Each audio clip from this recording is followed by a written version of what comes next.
आज 9 ऑगस्ट जागतिक आदिवासी दिवस। हा दिवस खास आहे। याच दिवशी आज आदिवासी समाजातील गडचिरोली जिल्ह्यातील पहिले डॉक्टर त्यांचा विविध ठिकाणी सत्कार करण्यात येत आहे। आपल्यासोबत स्वतः डॉक्टर कन्ना मडावी आहेत। त्यांच्याकडून आपण जाणून घेऊया त्यांच्या या सेवेबद्दल। सर, काय सांगाल? गडचिरोली जिल्ह्यातील आदिवासी समाजातून आपण पहिले डॉक्टर झालात। या ठिकाणी आज सेवानिवृत्त होऊन महिना झाला आहे। आपला या ठिकाणी सत्कार करण्यात येत आहे, काय सांगाल?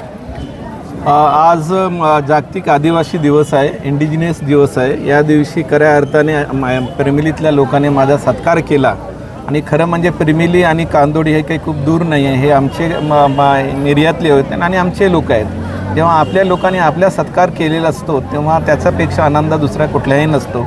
आणि गेली 25 वर्ष मी या परिसरात वैद्यकीय सेवा देत आहे, सरकारी सेवा देत आहे। तरी या सेवा देत असताना मला कधी असं वाटलं नव्हतं की मी इतके दिवस या सेवेत राहीन किंवा एवढ्या चांगल्या पद्धतीने मी सेवा करेन। पण सुदैवाने या परिसरातली सगळे जनता, इथले माझे लोक हे माझ्याकडे म्हणजे सेवा घेतली त्यांनी।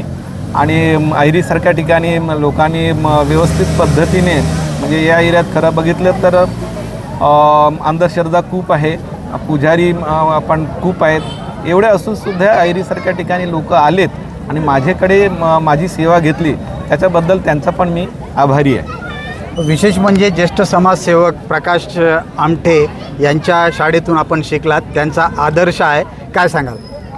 खरं म्हणजे प्रकाश भाऊ जेव्हा इकडे डॉक्टर म्हणून आले होते तेव्हा त्यांना असं वाटलं होतं की मी इथे फक्त गोळ्या वाटायला म्हणून आलो।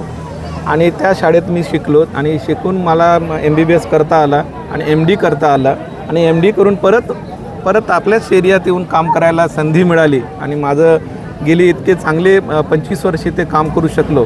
आणि याचं सगळे श्रेय माझ्या इथल्या जनतेला जातो। आणि तसं माझं डॉक्टर होण्याचं किंवा डॉक्टरचं विचार करण्याचं जर कोणाचं असेल तर ते प्रकाश भाऊंना पूर्णपणे श्रेय जातो। विशेष म्हणजे एवढं शिक्षण झाल्यावर लोक दिल्ली मुंबईसारख्या ठिकाणी जातात, मात्र तुम्ही आपला परिसर सोडले नाही, काय सांगाल?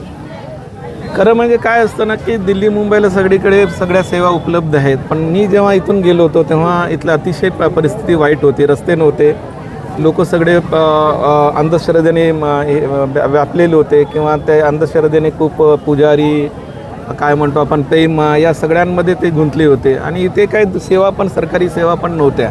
मला असं वाटलं की ते आपण इथल्या लोकांना सेवा देणं हेच माझं काम आहे असं त्यावेळेला वाटलं। आणि इथल्या लोकांना त्यावेळेला कुठलीच गोष्ट उपलब्ध नव्हती, इथल्या आदिवासीच लोकांना नाही पण इतर लोकांना पण कुठलीच सेवा नव्हती। इथली एखादा जर बाई आडली म्हणजे बाळ आडवं राहिलं तर काय आदिवासी काय गैर आदिवासी काय प्रश्न सारखंच आहे। म्हणून मला असं वाटलं की ज्या ठिकाणी वैद्यकीय सेवा उपलब्ध नाहीत त्या ठिकाणी जाऊन आपण काम करावं, या मुळातून माझी इच्छा होती। एकूणच आपण समाजातील पहिले डॉक्टर आहात। आता बरेच तरुण आपल्या या क्षेत्रात येत आहेत, नवीन तरुण पिढीला काय सांगाल?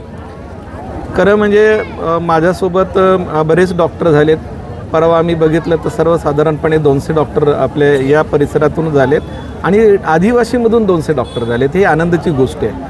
आणि बऱ्यापैकी खूप सारे डॉक्टर याच परिसरात काम करतात। आता जर बघितलं तर माझ्या शाळेतला डॉक्टर कोमटी ध्रुव आता माझ्या सब डिस्ट्रिक्ट हॉस्पिटल अहिरीला म्हणजे अधीक्षक या पदावर कार्यरत आहे। ही गोष्ट आनंदाची आहे आणि करतात आहे मुलं आपले। सगळ्यात महत्त्वाची जमेची बाजू या जिल्ह्याची अशी आहे की आदिवासी मुलं डॉक्टर झाल्यानंतर परत येऊन आपल्या लोकांची सेवा देतात, याच्यापेक्षा दुसरा आनंद नाही आहे। एकूणच आपण बघू शकता आदिवासी समाजातील गडचिरोली जिल्ह्यातील पहिले डॉक्टर आहे। आज 40 गावातील आदिवासी बांधवांनी एकत्र येत त्यांचा सत्कार केला आहे। ते आता सेवानिवृत्त झाले असले तरी अजूनही सेवेत कायम आहेत, समाजसेवा त्यांच्याकडून करण्यात येत आहे। महेश गुंडेट्टीवार, LS मराठी, गडचिरोली।